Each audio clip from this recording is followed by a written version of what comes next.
प्यारे बच्चों, कैसे हो आप सब। मैं आपका अपना सुशील सर अपने YouTube चैनल स्टडी ट्यूटोरियल पर हार्दिक स्वागत करता हूं। प्यारे बच्चों, जैसा कि क्लास 9th का चैप्टर 1 संख्या पद्धति आपका प्रारंभ हो चुका है। प्रश्नावली 1.1 का जो लेक्चर 2 था वो मैंने दिया था। उसमें कुछ टेक्निकल इशू के कारण जो क्वेश्चन नंबर 4 था वो उसमें सबमिट नहीं हो पाया था। क्वेश्चन नंबर 3 तक ही उसमें सोल्यूशन हुआ। 4 का क्वेश्चन डालकर वहीं से आपका कट गया था, तो टेक्निकल इशू के कारण हुआ था। मैं 1.2 शुरू करने से पहले 1.1 के सवाल नंबर 4 को कंप्लीट कर देता हूं, फिर प्रश्नावली 1.2 प्रारंभ करेंगे।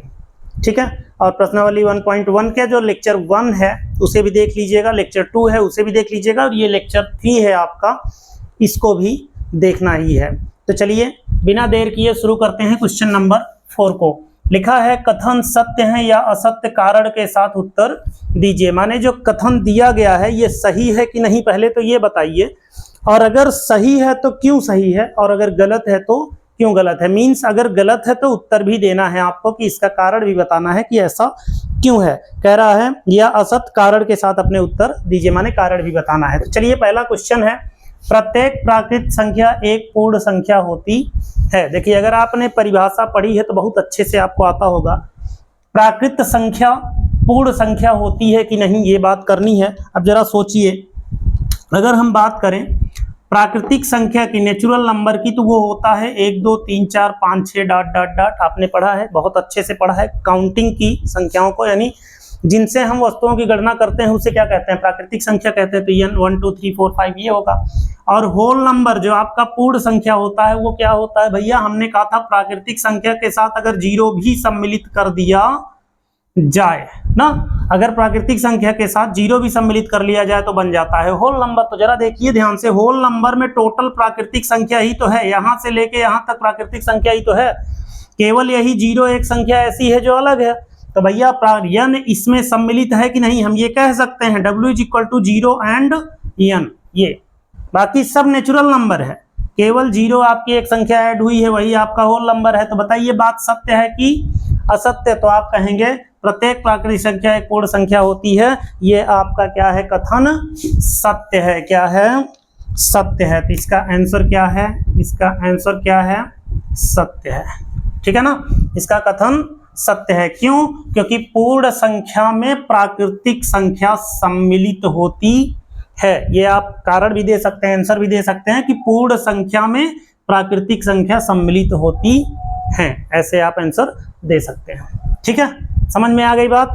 तो ये हो गया आपका क्वेश्चन नंबर 1, फर्स्ट हो गया आपका। आइए सेकंड की बात कर लेते हैं। सेकंड है, प्रत्येक पूर्णांक एक पूर्ण संख्या होती है। कह रहा है प्रत्येक पूर्णांक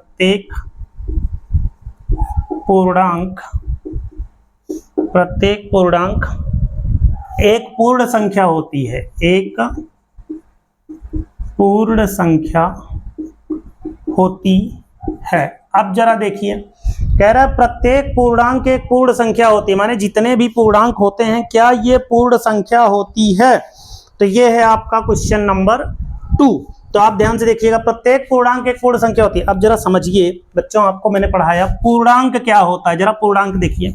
तो पूर्णांक अगर हमने परिभाषा पढ़ी है तो हमने कहा 0 1 2 3 4 डॉट डॉट डॉट और -1 -2 -3 डॉट डॉट डॉट। ये सभी संख्याएं क्या थी, ये सभी संख्याएं पूर्णांक थी। परिभाषा में आपने पढ़ा होगा, पूर्णांक की परिभाषा मैंने बताई है इंटीजर्स में, आप इसको पढ़िएगा। तो पूर्णांक आपका ये है। और जरा पूर्ण संख्या की बात करिए, ये क्या है, तो पूर्ण संख्या यहां से शुरू होता है 0 से 1 2 3 4 5। तो देखिए ये वाला प्लॉट तो आपको यहाँ पे दिख रहा है, ये वाला जो भाग है, ये वाला, ये तो यहाँ दिख रहा है, लेकिन ये जो एक्स्ट्रा भाग है, कह रहा है प्रत्येक पूर्णांक पूर्ण संख्या होती है। तो भैया ये इसमें कहाँ है क्या, कहीं नहीं है ना, नहीं है। तो ये बात क्या हो गई, असत्य हो गई। क्या हो गई, असत्य हो गई। तो हल में आप लिखेंगे असत्य। अब बताओ क्यों असत्य है, समझ में आया कि क्यों असत्य है। तो आप कहेंगे पूर्णांक में ऋणात्मक संख्याएं भी होती हैं, पूर्णांक में ऋणात्मक संख्याएं भी होती हैं जो पूर्ण में नहीं होती हैं, जो पूर्ण में नहीं होती हैं। तो भैया प्रत्येक पूर्णांक में आपकी ऋणात्मक संख्या भी मिलती है और यह पूर्ण में नहीं होती है। क्लियर। तो आप आंसर लिखेंगे असत्य और रीजन बताएंगे पूर्णांक में उपस्थित ऋणात्मक संख्याएं पूर्ण संख्याओं में प्राप्त नहीं होती हैं। क्लियर हो गया, समझ में आ गया होगा एकदम अच्छे से। तो चलिए आइए देखते हैं क्वेश्चन नंबर 3 को। क्वेश्चन नंबर 3 को, इसका थर्ड देखते हैं। ये भैया सेकंड था, थोड़ा ध्यान दे लीजिएगा, इसको मैंने बदला नहीं था, ये सेकंड है, ठीक है, तो इसको ध्यान दे लीजिएगा। आइए थर्ड देखते हैं। तो थर्ड है बच्चों, प्रत्येक परिमेय संख्या एक पूर्ण संख्या होती है। कह रहा है प्रत्येक परिमेय संख्या, थर्ड है ये, प्रत्येक परिमेय संख्या एक पूर्ण संख्या होती है। ये प्रत्येक परिमेय संख्या एक पूर्ण संख्या होती है। अब जरा परिमेय की बात करिए, परिमेय की बात करिए। परिमेय संख्याएं कौन थी? चाहे ऋण की संख्या हो, चाहे धन की संख्या हो, चाहे बटे की संख्या हो, ये सब क्या थी? ये परिमेय थी, है ना। ये सब क्या थी? ये सब परिमेय थी, यानी सभी पूर्णांक आपके परिमेय थे। अब जरा दूसरी तरफ देखिए, पूर्ण संख्या होती है, कह रहा सब पूर्ण संख्या होता है। अरे भैया पूर्ण संख्या 0 1 2 3 4 5 6 ये होता है ना, तो ये बटा वाला संख्या इसमें है क्या? नहीं है। ये बटा वाला संख्या है क्या? नहीं है। ऋणात्मक संख्या है क्या? नहीं है। तो बताइए क्या प्रत्येक परिमेय संख्या पूर्ण हो सकता है? तो आप कहेंगे आंसर, इसका आंसर देंगे, हल है इसका असत्य। क्या है? असत्य। क्या है? असत्य, ठीक है ना। असत्य क्यों है? क्योंकि परिमेय संख्या का भिन्नात्मक संख्या, या ऐसे कह सकते हैं कि भिन्नात्मक तथा ऋणात्मक संख्या पूर्ण संख्या में नहीं होता, है ना। ये तो भिन्नात्मक तथा ऋणात्मक संख्या पूर्ण संख्या में नहीं होता, इसलिए प्रत्येक परिमेय संख्या पूर्ण संख्या नहीं हो सकती है, ठीक है ना। हाँ, ये कहता कि प्रत्येक पूर्ण संख्या परिमेय संख्या है, तो आप कह सकते थे हाँ बिल्कुल है, क्योंकि पूर्ण संख्या 0 1 2 3 4 ये सभी क्या है? परिमेय संख्या भी हैं, ठीक है ना।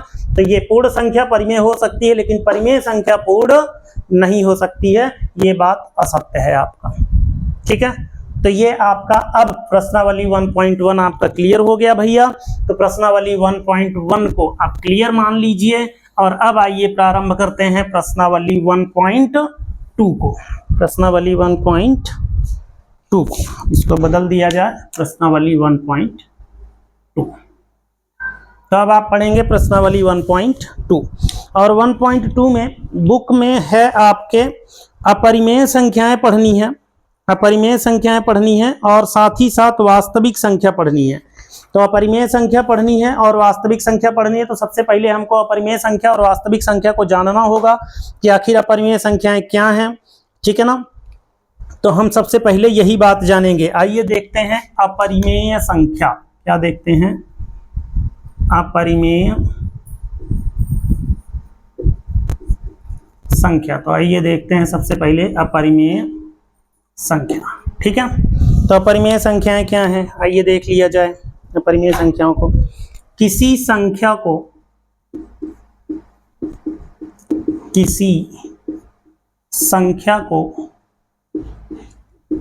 अपरिमेय संख्या, किसी संख्या को अपरिमेय संख्या कहा जाता है, यहां तक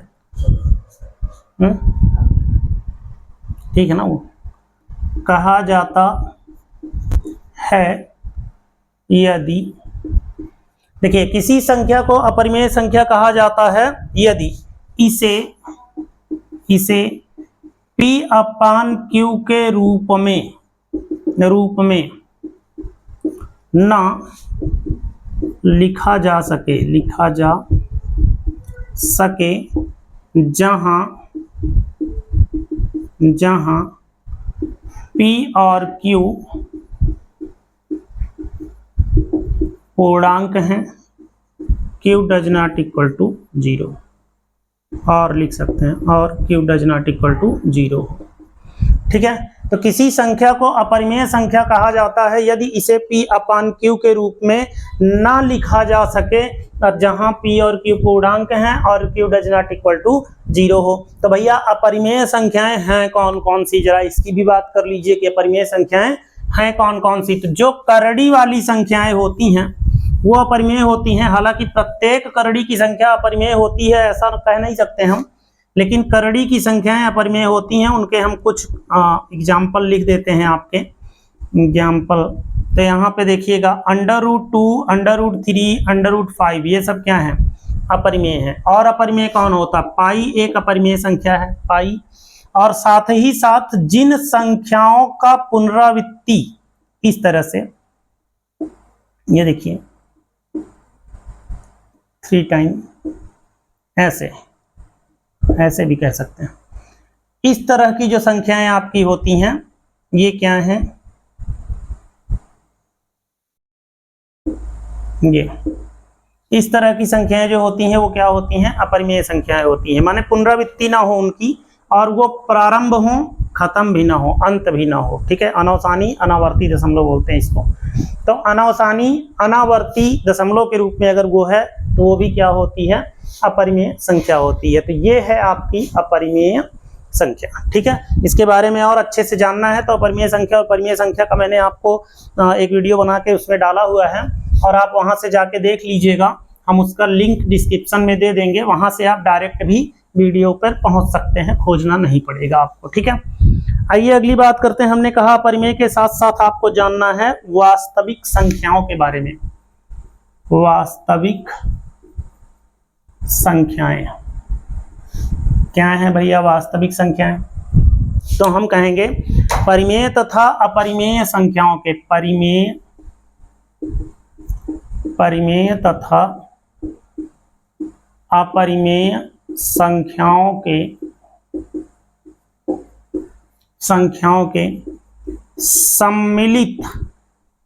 सम्मिलित रूप को वास्तविक संख्या कहते हैं। वास्तविक संख्या कहते हैं। इसका मतलब ये हुआ कि वास्तविक संख्या जो होती है, वास्तविक संख्या जो होती है ये परिमेय प्लस अपरिमेय से मिलकर बनी होती है। माने परिमेय और अपरिमेय दोनों होती, परिमेय भी होती है और अपरिमेय भी होती है, ये दोनों होती हैं।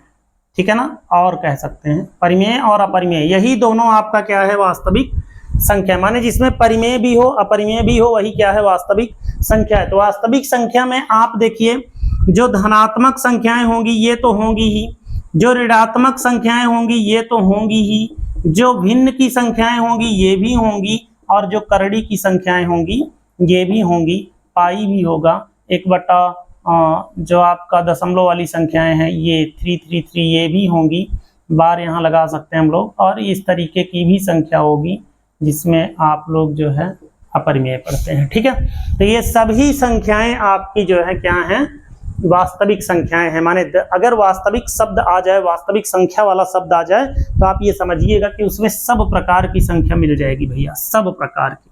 धनात्मक भी होगी, ऋणात्मक भी होगी, भिन्नात्मक भी होगी, करड़ी वाली भी होगी, अंडरवुड वाली भी होगी, और ये आपकी जो है पाई वाली भी होगी, दशमलव वाली भी होगी। ये सभी संख्याएं आपकी वास्तविक संख्याएं हैं। तो ये आप अच्छे से जानते रहिए। ठीक है, एक बात और जान लीजिए बच्चों, वास्तविक संख्याओं को हम संख्या रेखा पर दिखा सकते हैं। वास्तविक संख्याओं को संख्या रेखा पर दिखाया जा सकता है, यानी प्रत्येक वास्तविक संख्या आपकी संख्या रेखा पर दिखाई जा सकती है। याद रहे, इसीलिए इसे हम लोग क्या कहते हैं, वास्तविक संख्या रेखा कहते हैं। क्या कहते हैं, वास्तविक संख्या रेखा भी कहते हैं। ठीक है ना, यानी संख्या रेखा को देखिए, संख्या रेखा जानते हैं ना, संख्या रेखा को वास्तविक संख्या रेखा भी कहते हैं, संख्या रेखा भी कहते हैं। क्यों? क्योंकि वास्तविक संख्याओं को हम इस पे संख्या रेखा पर दिखा सकते हैं। प्रत्येक वास्तविक संख्या रेखा दिखा सकते हैं। देखिए हम लोग जो जेन्युइन तरीके से जो भी संख्या रेखा जानते हैं वो ऐसे ही जानते हैं। ये देखिए,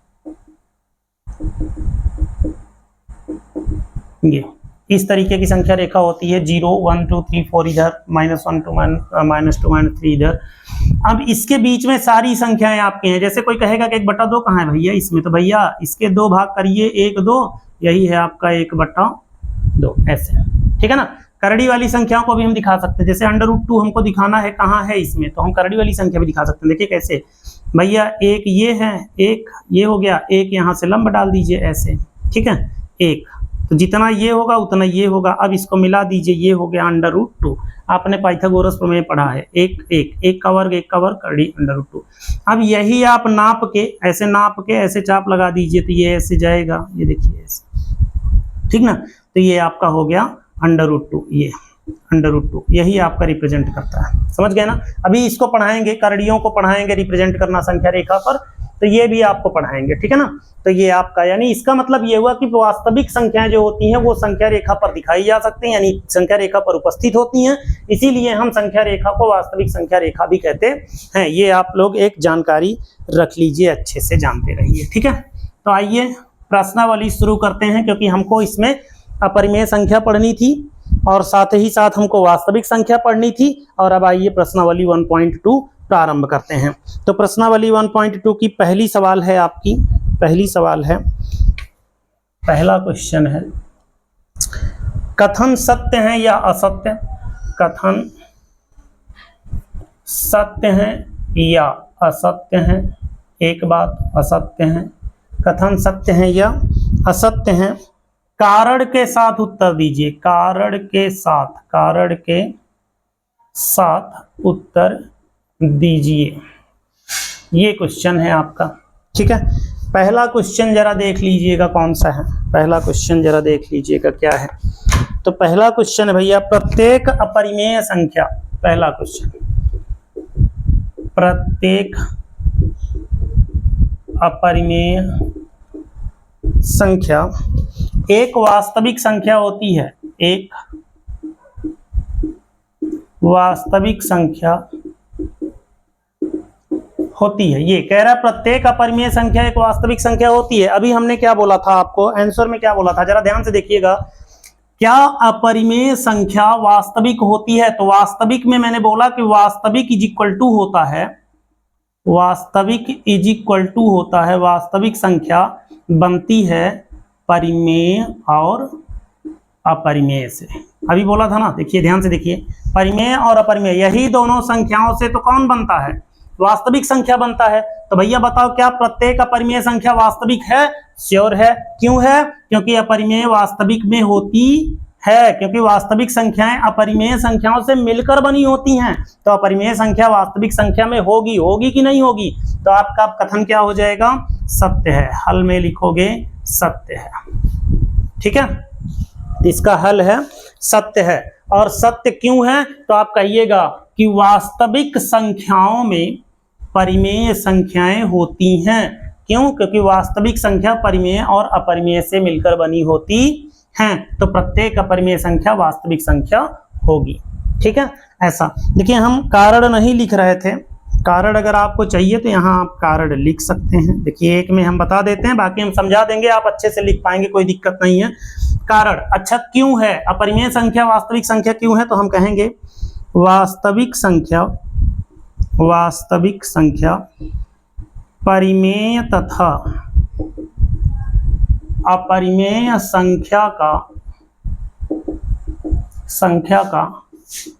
सम्मिलित रूप है। देखिए वास्तविक संख्या परिमेय तथा अपरिमेय संख्या का सम्मिलित रूप है, अतः प्रत्येक अपरिमेय संख्या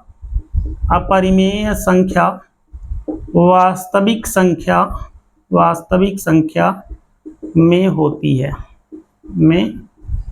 प्रत्येक अपरिमेय संख्या आपकी वास्तविक संख्या में होगी, ठीक है ना।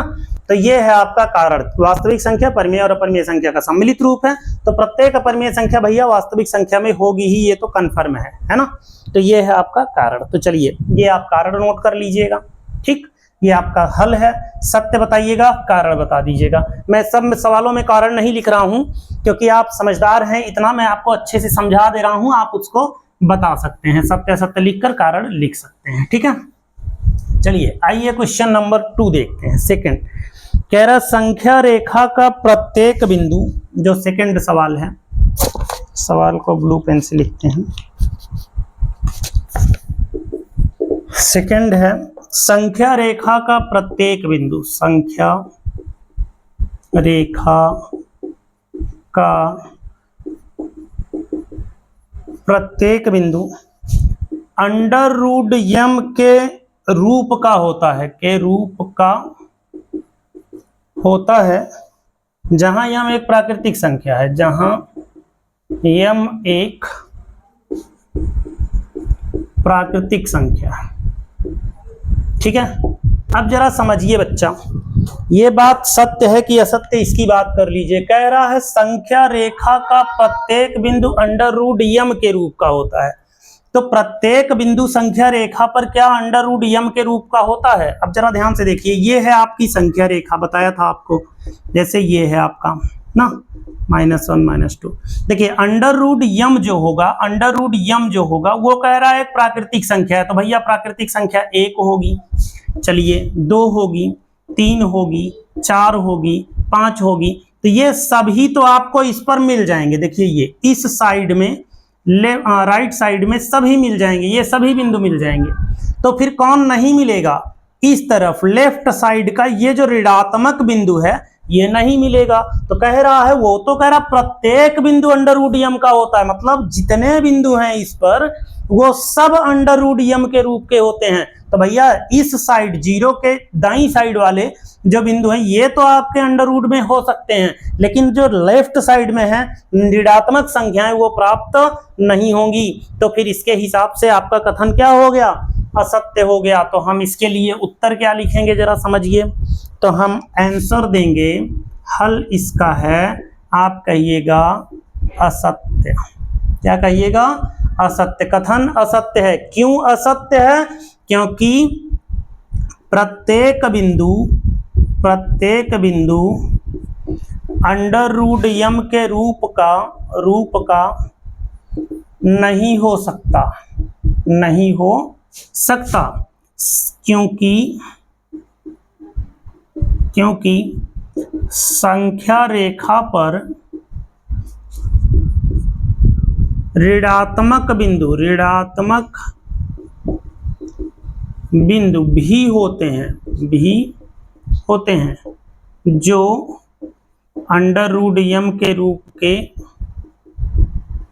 नहीं होते। ठीक है, तो ये है कारण आपका असत्य है। कथन असत्य क्यों है, क्योंकि भैया प्रत्येक बिंदु अंडर रूट यम के रूप का नहीं हो सकता। क्यों नहीं हो सकता, क्योंकि संख्या रेखा पर ऋणात्मक बिंदु भी तो होते हैं ना, और वो ऋणात्मक बिंदु अंडर रूट यम के रूप के नहीं होते। इसका मतलब प्रत्येक बिंदु संख्या रेखा का अंडर रूट यम के रूप का नहीं हो सकता। क्लियर। चलिए क्वेश्चन नंबर 3 देखते हैं इसका। क्वेश्चन नंबर 3 देखिए, इसका भी कारण हमने लिख दिया था, आप चाहें तो आराम से नोट कर सकते हैं। क्वेश्चन नंबर 3 में कह रहा प्रत्येक वास्तविक संख्या एक अपरिमेय संख्या होती है। प्रत्येक वास्तविक संख्या एक अपरिमेय संख्या होती है। ये क्वेश्चन है, प्रत्येक वास्तविक संख्या एक अपरिमेय संख्या होती है। अब जरा ध्यान देना, जो वास्तविक संख्या होती है क्या वो सब अपरिमेय होती है? कहाँ होती है भाई। तो वास्तविक संख्या में तो 2 भी मिलेगा, 3 भी मिलेगा, -5 भी मिलेगा और करड़ी वाली संख्या मिलेगी। तो जो करड़ी होगी ये वाली, ये तो अपरिमेय संख्या हो सकती है। अब बताओ क्या ये भी अपरिमेय होती है क्या? क्या 3 - 5 भी अपरिमेय होता है क्या? नहीं होता है। नहीं होता तो पक्का हो गया कि प्रत्येक वास्तविक संख्या अपरिमेय संख्या नहीं हो सकती। क्यों? क्योंकि वास्तविक में ये संख्याएं भी मिलती, परिमेय भी मिलती भैया। तो परिमेय संख्या अपरिमेय संख्या नहीं बन सकती है, इसलिए प्रत्येक वास्तविक संख्या अपरिमेय संख्या नहीं हो सकती। हल लिखिएगा इसका। कथन क्या है? असत्य है। कथन क्या है?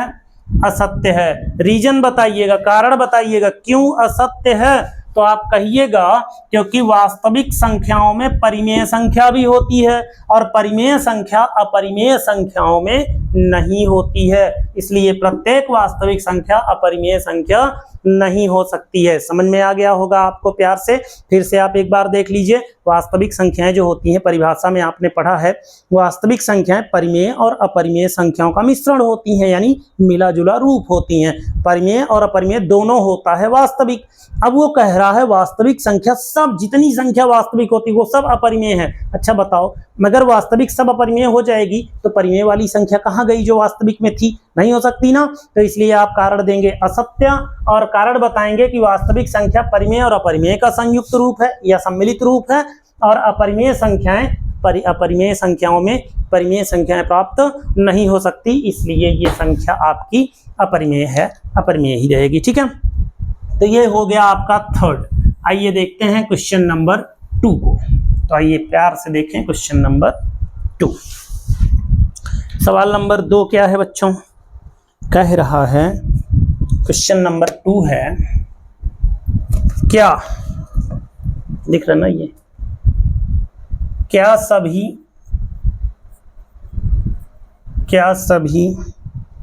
धनात्मक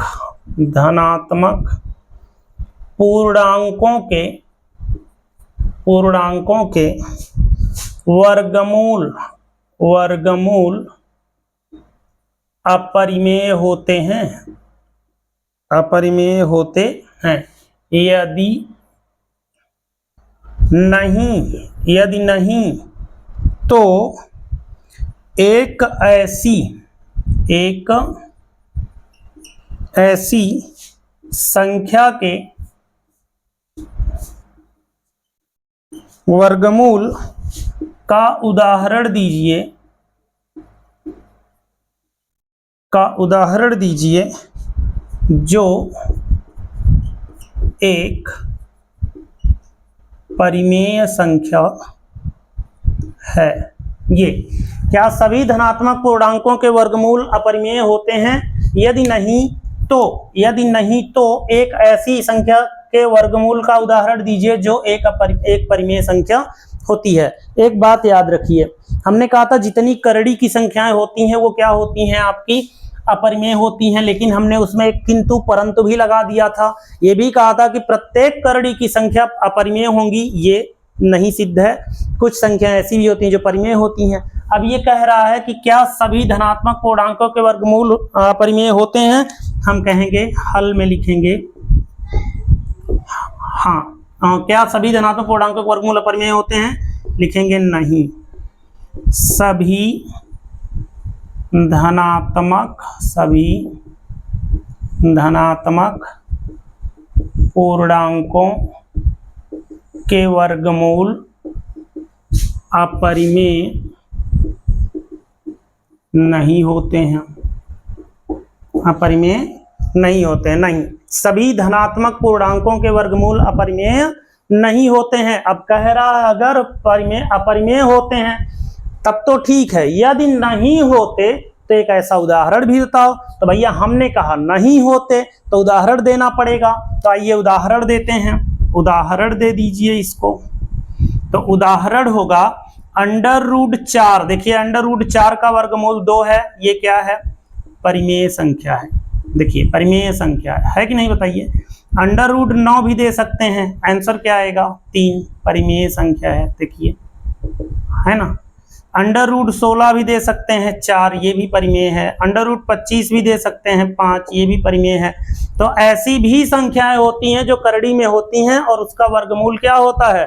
परिमेय होता है। यही बात वो पूछ रहा था, एक ऐसी संख्या का वर्गमूल का उदाहरण दीजिए जो एक परिमेय संख्या हो। भैया 3 3 4 4 लिख दिया हूं, आपको एक उत्तर इसमें से देना है, तो कोई भी एक उत्तर दे लीजिएगा। बताइए समझ में आ रहा है कि नहीं?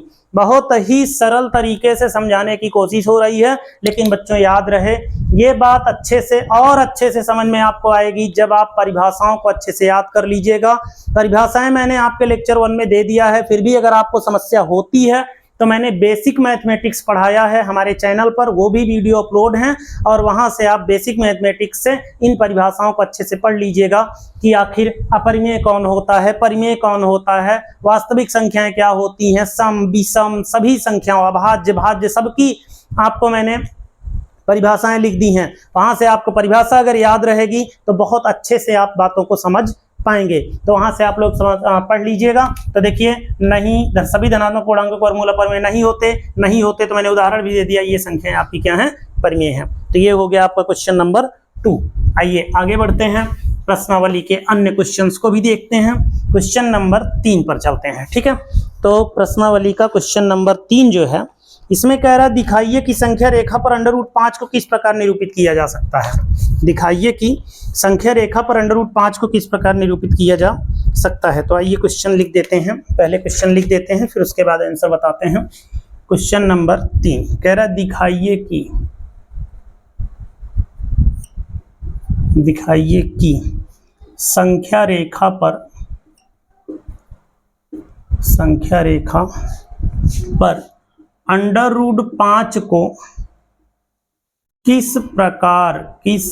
किस प्रकार निरूपित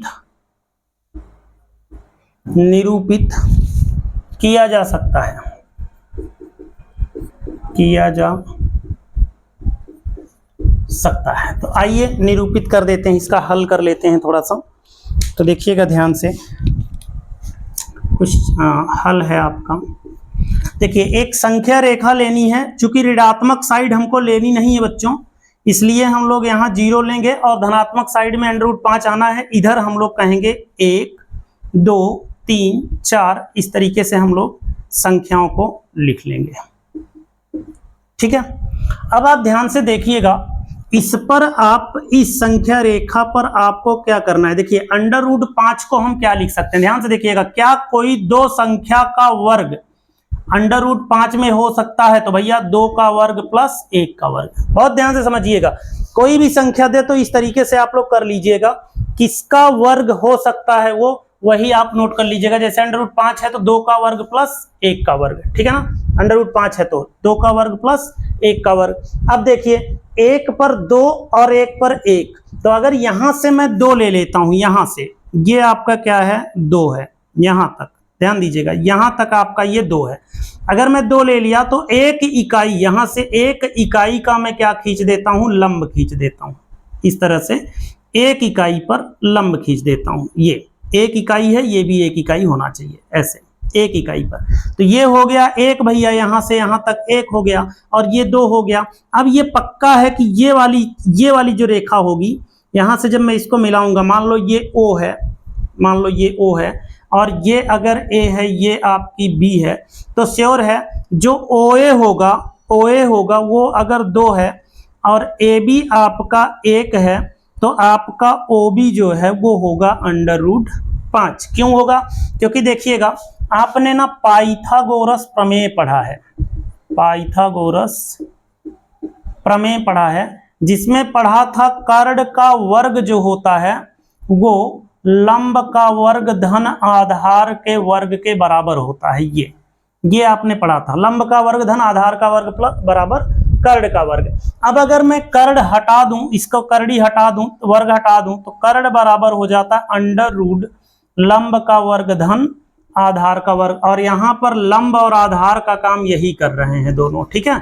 तो कर्ण √5, तो यही है आपका 5 √5। अगर इसकी बात करूं √5 कैसे बनेगा, देखो कर्ण, तो देखो 2 का वर्ग प्लस आधार आपका 1 है, लंब 1 है, आधार 2 है, तो ये देखिए √5 कर्ण बन जाएगा, है ना।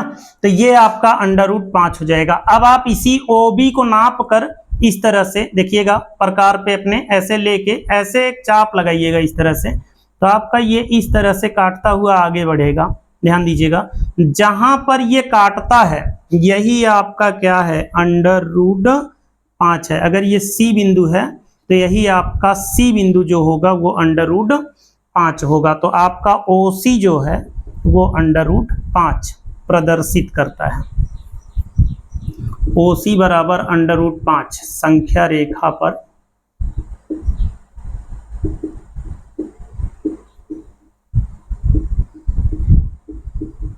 प्रदर्शित करता है, ठीक है। यानी OC √5 संख्या रेखा पर प्रदर्शित करता है। ये OC जो बिंदु है यही है आपका √5। समझ में आ गई होगी बात। ये आप लिख भी सकते हैं अच्छे से, ऐसे डायग्राम बना सकते हैं, इस तरह से प्रदर्शित कर सकते हैं। बाकी इसको आप हिंदी में अच्छे से लिख भी सकते हैं। आप ये कह सकते हैं कि सर्वप्रथम ओ ए बराबर 2 और ए बिंदु पर एक लंब खींचा, मान लीजिए ये एल रेखा है, कोई एल लंब है, इस पर एक इकाई चाप लगाया, आपका ए बी बराबर 1 हो जाएगा, ओ बी को मिलाया, यही अभी √5 है। ओ बी को आपका जो है ओ बी को माप कर उसी की सहायता से, प्रकार की सहायता से ओ बिंदु को केंद्र मानकर एक चाप लगाया संख्या रेखा पर जहां सी प्राप्त होता है, और यही आपका ओ सी जो है ये √5 है। ठीक है ना, बात समझ में आ गई होगी आप लोगों को। तो इस तरह से हम लोग इस सवाल को सॉल्व कर सकते हैं। ठीक है, तो √5 को हम रिप्रेजेंट कर सकते हैं संख्या रेखा पर इस तरह से। किस प्रकार निरूपित किया जा सकता है? इस प्रकार से निरूपित किया जा सकता है। ठीक, ऐसे आप बना के डायग्राम को दिखा लीजिएगा, यही ओ सी आपका √5 को रिप्रेजेंट करेगा। ठीक है, तो इस तरह से बता दीजिएगा। समझ में आ गई होगी बात। अगर आप लोगों को कहीं भी कोई असुविधा हो, सवाल कम समझ में आई हो, तो भैया आप कमेंट कर सकते हैं, हम उसको अगले लेक्चर में सम्मिलित कर लेंगे। ठीक है, तो आइए देखते हैं क्वेश्चन नंबर 4, और इसका क्वेश्चन नंबर 4 है कक्षा के लिए क्रियाकलाप वर्गमूल सर्पिल की रचना करनी है। आपको देखिए इसमें बुक में सब कुछ लिखा हुआ है, उसमें मुझे कुछ नहीं बताना। हाँ, बनाना कैसे है वो मैं बता देता हूँ कि सर्पिल आप कैसे बनाएंगे, है ना। तो आप एक कागज लेंगे, मान लीजिए कोई कागज है, और उस कागज को ले लीजिएगा। देखिए मान लीजिए ये कोई कागज है, इस पर आप सबसे पहले इस तरह से एक इकाई रेखा खींच लीजिएगा, एक इकाई। ठीक है, मान लीजिए ये ओ बिंदु है ए, ये एक इकाई खींच लीजिएगा। अब क्या करिएगा, इस पर आप एक लंब डालिएगा, इस पर इस तरह से लंब डालिएगा। देखिए ऐसे इस पर एक लंब डालिएगा। ये लंब भी आपका कितना बड़ा होना चाहिए? एक इकाई का। जितना बड़ा ये है उतना ही बड़ा ये होना चाहिए। एक इकाई ये, एक इकाई ये, इसको मिला दीजिएगा, ये √2 हो जाएगा। ठीक है, अब फिर ध्यान दीजिएगा, यहां पर इस पर अब इस रेखा पर एक लंब डालिएगा, तो ये इस तरह से आएगा बच्चों, इस तरह से एक लंब आएगा, और इस पर भी लंब पर आप मात्र एक इकाई लीजिएगा ये, और इसको भी इस तरह से मिला दीजिएगा यहां से। ठीक है, ये एक इकाई, तो ये √2 का वर्ग 2 होता है, 1 का वर्ग 1 होता है, ये √3 मिल जाएगा। ठीक है, फिर इस पर आप एक लंब खींचिएगा, इस तरह से इस रेखा पर लंब खींचिएगा, और फिर एक इकाई मात्र लीजिएगा, तो आपको √3 का वर्ग 1 का वर्ग मिलेगा 2, यानी √4 प्राप्त होगा, जिसका मान 2 होता है। इस तरह से आप लंब डालते जाएंगे, इस पर लंब डालते जाएंगे, एक एक इकाई का लंब डालते जाएंगे, और आपको एक एक संख्या आगे की प्राप्त होती जाएगी। इस तरह से √2, √3, √4, √5 इस तरह से संख्याएं मिलती चली जाएंगी। समझ में आ गया आपको? आप लोग इसका क्रियाकलाप करिएगा, ध्यान से घर पे बैठकर क्रियाकलाप करिएगा। एक इकाई मतलब 1 सेंटीमीटर माप लीजिएगा, या थोड़ा और बड़ा माप ले लीजिएगा, जैसे 5 सेंटीमीटर को एक इकाई मान लीजिएगा, 5 सेंटीमीटर की माप ले लीजिएगा, 5 सेंटीमीटर लंब डाल दीजिएगा उस पर। ठीक है, लंब समझ रहे हैं ना, पटरी से लंब डाल दीजिएगा प्रकार से, तो 90 अंश का यहाँ से लंब डाल दीजिएगा, फिर उसके बाद एक रेखा को मिला दीजिएगा, फिर वहां से 90 अंश का लंब, फिर ऐसे इस तरीके से जो बिंदु मिला करेगा वहीं से आप 90 अंश का लंब डालते हुए इसी रेखा पर जो रेखाएं मिलती रहेंगी, इसी रेखा पर 90 अंश, फिर इस रेखा पर 90 अंश डालते हुए बढ़ाते रहिएगा। इस तरह से आपको एक सर्पिल प्राप्त हो जाएगा ऐसे। ठीक है, तो समझ में आ गया होगा। बुक में ये सवाल लिखी हुई है और सॉल्व भी है, आपको सिर्फ प्रैक्टिस करनी है। कैसे करनी है मैंने आपको समझा दिया है। इस प्रकार से प्रश्नावली 1.2 आपकी समाप्त होती है, और 1.3 के लिए फिर से हम आपको मिलेंगे लेक्चर नंबर 3 में। इस चैप्टर के शुरुआत के लेक्चर नंबर 3 में एक बेसिक पढ़ाया था, तो लेक्चर नंबर 4 होगा। तो 4 नंबर में फिर आपको हम मिलेंगे 1.3 का सॉल्यूशन लेके। अगर किसी तरीके की असुविधा आपको पढ़ने में हो रही बच्चों, तो आप लोग कमेंट कर सकते हैं। बाकी आप अच्छे से अपना नोट्स तैयार करते रहिए और नोट्स बनाकर उसे अच्छे से पढ़ते रहिए। तो मिलते हैं अगले लेक्चर में, तब तक स्वस्थ रहिए, मस्त रहिए।